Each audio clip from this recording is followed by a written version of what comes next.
معصوم فرماتے ہر شب ہزار گنہگار وادی برہوت سے آزاد ہو جاتے ہیں۔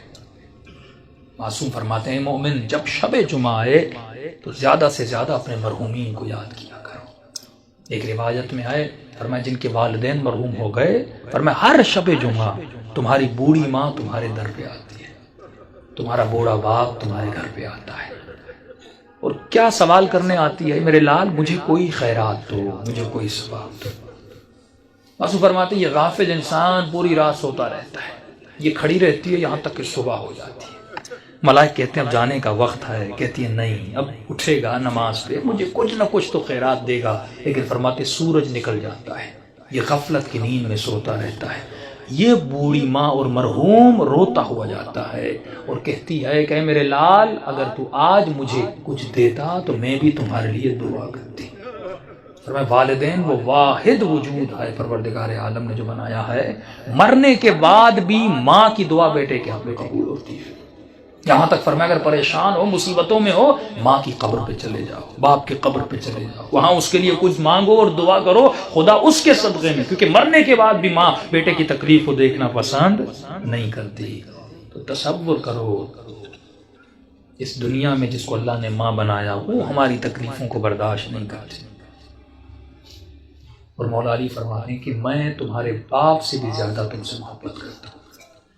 جناب سیدہ فرماتی ہیں ہم تمہاری ماؤں سے زیادہ تم سے محبت کرتے ہیں۔ امام رضا فرماتے ہیں مومن اگر امام سمجھ کے ہم سے باتیں نہیں کر سکتا تو باپ سمجھ کے باتیں کر، باپ سمجھ کے نہیں کر سکتا بھائی سمجھ کے باتیں کر، بھائی سمجھ کے بات نہیں کر سکتا، یہاں تک فرمایا دوست سمجھ کے باتیں کر، کبھی ہم سے ناراض نہ ہوا کر۔ ایک مولا کا چاہنے والا گنہگار تھا، ساتویں امام کا زمانہ تھا، گلی پتلی سی تھی اور شراب کی اس میں عادت تھی، ہاتھ میں شراب تھا اور آگے بڑھ رہا تھا، سامنے امام کو آتے ہوئے دیکھا، شرمندہ ہوا کہ مولا کو کیسے میں فیس کروں گا۔ اس نے فوراً اپنا چہرہ دیوار کی طرف کر دیا تاکہ مولا گزر جائے اور مجھے نہ دیکھیں۔ امام جیسے آئے اس کے قریب آئے، اس کی پیٹھ پہ ہاتھ لگایا، کہا کہ اپنا منہ کیوں پھیرا ہے؟ فوراً اس نے چہرہ امام کا مولا میں نے دیکھا نہیں، بہانہ بنایا۔ تو امام نے کہا ہاتھ میں کیا ہے؟ جھوٹ بولتا مولا سے؟ جس نے کہا کیسے بتاؤں ہاتھ میں شراب؟ اس نے جھوٹ بولا کہ مولا میرے ہاتھ میں شراب ہے، میرے ہاتھ میں دودھ ہے۔ تو امام نے کہا اگر دودھ ہے تو تھوڑا ہمیں بھی پلا، ہم بھی پینا چاہتے ہیں۔ اب کہتا ہے میرے ہاتھ کانپ رہے تھے، تھا تو شراب اس برتن میں، کروں تو کیا کروں؟ کہتا جیسے میں نے اس برتن سے اس شراب کو اتارا تو وہ دودھ میں بدل گیا۔ امام نے ایک جملہ کہہ کے اور آگے ہو کر گزر گئے، فرمایا تو میرا چاہنے والا ہے، ایسا رہو جیسا ہمیں پسند ہے۔ دوسری بات امام نے کہا خبردار کتنے بھی گنہگار کیوں نہ ہو جاؤ لیکن کبھی بھی ہم اہل بیت سے پیٹ نہ دیا کرو۔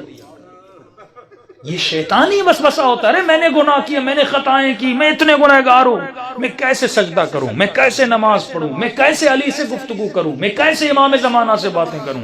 امام فرماتے ہم بیٹھے اس لیے ہیں تاکہ تو ہمارے ساتھ درد دل کرے، اور یہ وسیلہ خدا نے آپ کو دیا۔ امام رضا فرماتے ہیں ہمارے چاہنے والے چھوٹی چھوٹی باتوں کے لیے ہمیں ہماری سیدہ فاطمہ کا واسطہ نہ دیا کرو، کیونکہ ہم ہر مصیبت برداشت کرتے ہیں لیکن اپنی دادی کی مصیبت برداشت ہم سے نہیں ہوتی۔ گناہوں سے بڑی کوئی خطا نہیں، بے ادبی سے بڑی کوئی خطا نہیں۔ شب جمعہ ہے، توبہ کی رات ہے، گناہوں سے توبہ کی رات ہے۔ اپنے مرحومین کے لیے بھی دعا کریں، اپنے لیے بھی دعا کریں، اور دلوں کو بارگاہ اہل بیت میں لے جائیں تاکہ خدا ان ہستیوں کے صدقے میں ہم سب کے صغیرہ کبیرہ گناہ بخش دے۔